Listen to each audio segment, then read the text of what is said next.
गुड्डू मुस्लिम की सबसे बड़ी राजदार का पता चल गया है। गुड्डू मुस्लिम कहां छुपा है, गर्लफ्रेंड को सब पता है। गर्लफ्रेंड चांद नहीं बोलेगी, बम्बास्क टॉप सीक्रेट खोलेगी। उमेश पाल हत्याकांड के 4 अहम किरदार 66 दिन से हैं फरार। इन सब में सबसे खतरनाक गुड्डू मुस्लिम पर कई बड़े खुलासे हुए हैं। गुड्डू मुस्लिम की सीक्रेट गर्लफ्रेंड और नई लोकेशन के बारे में पता चला है। उमेश पाल के मर्डर के बाद गुड्डू मुस्लिम को सबसे पहले उत्तर प्रदेश के मेरठ और झांसी में देखा गया। उसके बाद दिल्ली के आईएसबीटी पर भी गुड्डू मुस्लिम दिखा। उसके बाद राजस्थान के अजमेर, जयपुर और उदयपुर में भी गुड्डू मुस्लिम को देखा गया। बिहार के भागलपुर और इसके अलावा बंगाल के रायगंज, वहीं उड़ीसा और छत्तीसगढ़ के बॉर्डर पर भी गुड्डू मुस्लिम की लोकेशन को ट्रेस किया गया। लेकिन अब गुड्डू की नई लोकेशन सामने आई है। गुड्डू को गोवा में भी फरारी काटते देखा गया है। सूत्रों के मुताबिक लखनऊ के एक बड़े बिल्डर ने फरारी के दौरान गुड्डू मुस्लिम की मदद की है।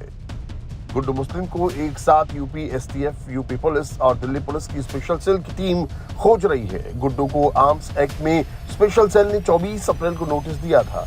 25 को पूछताछ के लिए बुलाया गया था, लेकिन पेश नहीं होने पर दिल्ली पुलिस के स्पेशल सेल ने गुड्डू के पुश्तैनी घर पर नोटिस चस्पा कर दिया है।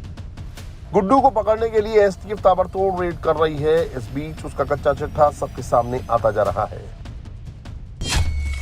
आतिक के कनेक्शन के बाद गुड्डू मुस्लिम ने चकिया में एक शादीशुदा महिला को अपनी गर्लफ्रेंड बना लिया था। गुड्डू की गर्लफ्रेंड 2 बच्चों की मां है, नाम है चांदनी। गुड्डू मुस्लिम ने कभी शादी नहीं की, लेकिन उसकी गर्लफ्रेंड की फहरिस्त काफी लंबी है। गुड्डू मुस्लिम सुल्तानपुर का रहने वाला है, लेकिन पहले प्रयागराज के शिवकुटी में मकान में रहा करता था।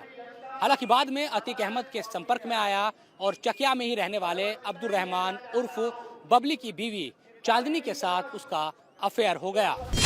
गुड्डू मुस्लिम की गर्लफ्रेंड चांदनी के 2 बेटे हैं। गुड्डू मुस्लिम ने दोनों बेटों को भी काम पर सेट कर दिया है। गुड्डू मुस्लिम ने चांदनी के लड़के आबिद और कोहिनूर को चिकन की दुकान खुलवा कर दे दी है।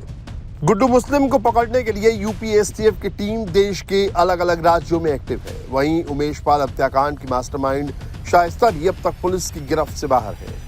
डॉन की बेगम पुलिस को लगातार चकमे दे रही है। ऐसी रिपोर्ट है कि शाइस्ता अतीक की अकूत संपत्ति समेटने में लगी है।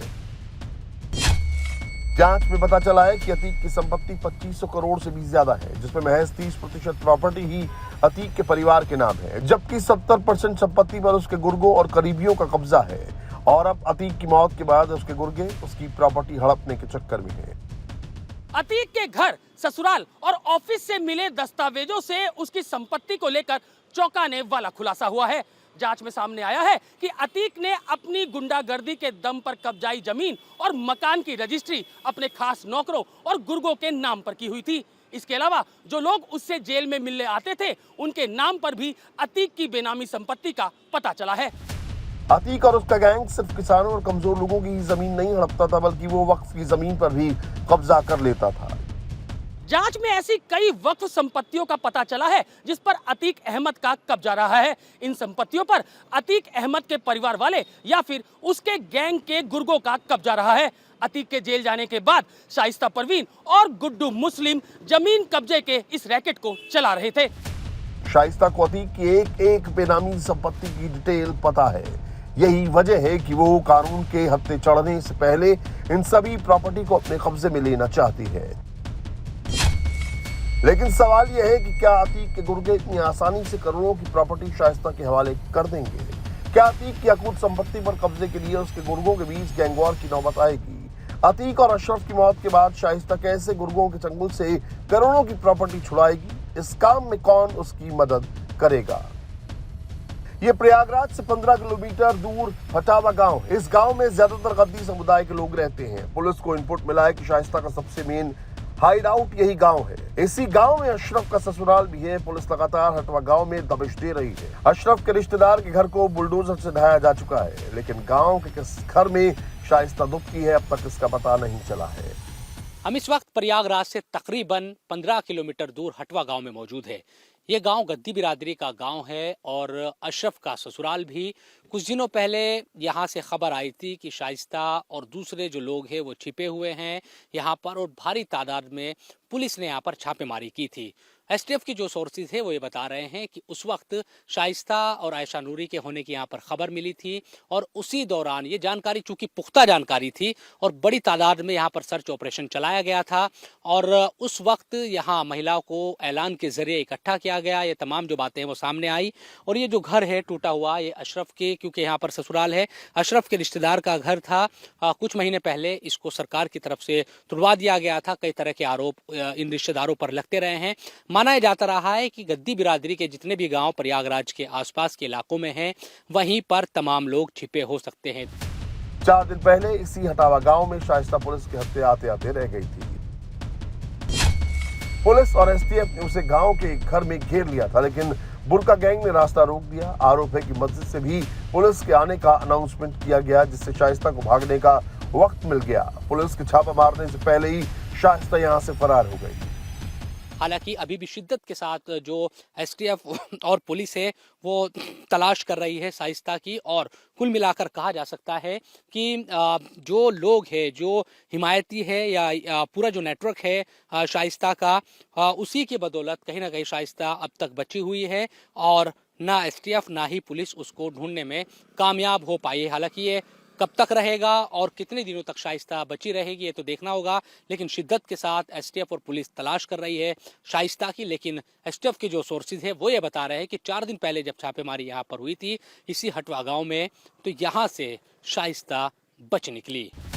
प्रयागराज के जिस कछार इलाके में लेडी डॉन शाइस्ता पिछले 15 दिनों से ठिकाना बदल रही है, वहां उसकी सबसे बड़ी मददगार मुंडी पासी ने भी उससे पल्ला झाड़ लिया है। कई दिनों की लुका छिपी के बाद लेडी डॉन मुंडी पासी सामने आई।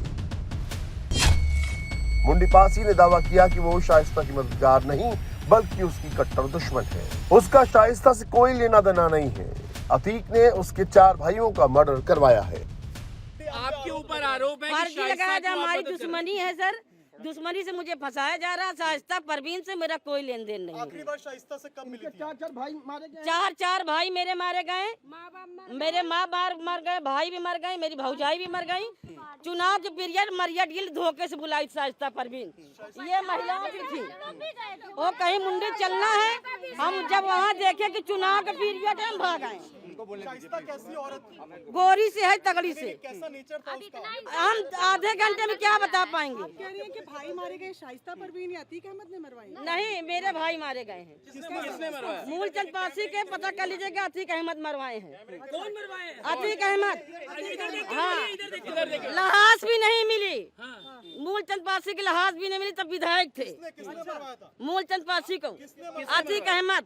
माना जा रहा था कि शाइस्ता को शेल्टर देने और पुलिस से बचाने में मुंडी पासी उसकी मदद कर रही थी, लेकिन अब मुंडी पासी नई थ्योरी लेकर सामने आई है। हालांकि पुलिस अभी उसकी बातों पर भरोसा नहीं कर रही है। शाइस्ता को लेकर उससे पूछताछ की जा रही है। इंडिया टीवी क्राइम अलर्ट पर क्राइम की खबरों से अपडेटेड रहने के लिए India TV crime alert channel YouTube पर सब्सक्राइब करें, बेल आइकन दबाना न भूलें। सावधान रहें, सुरक्षित रहें, देखते रहें। India TV crime alert.